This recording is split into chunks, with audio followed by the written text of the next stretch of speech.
جەشنوارە لە 3 ڕۆژ لە تاریخی ئیمڕۆوە بەڕێوە ئەچێ دووشەمە و سێشەمە و چوارشەمە و ڕۆژی پێنجشەمە اختتامیەمان هەیە.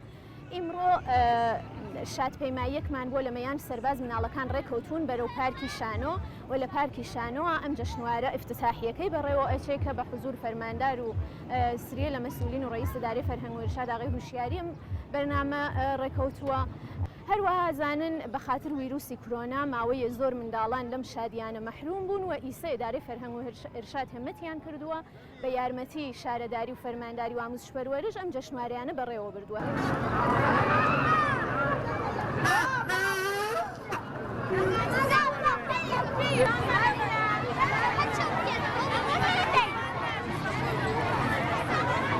هەروەها لەم افتتاحیە گروسمۆرەکان زاگرۆس و تەئاتری منداڵان و ئاغای گۆران جەهانی و ئاغای وریا فەلاحی ئیجرایان بووە.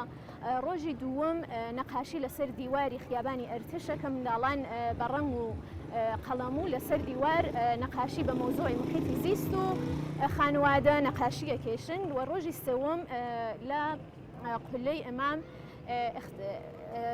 جەشنوارەی بادبادەکانمان هەیە کە منداڵان لەوێ بادبادەک تێرن و جەشنێ بە دەوریەکە ئەگرین.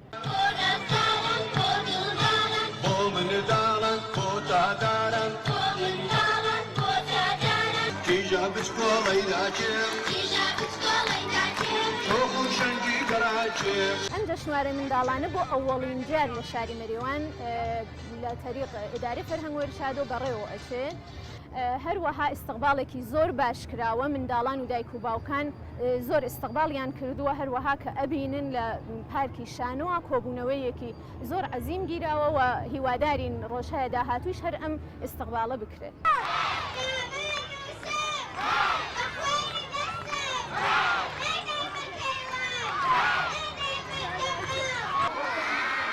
آفرین ڕێک و پێک بیمانە، ئافرین کردی بە نەزم ئەوەیشی ڕێک و پێک بوون.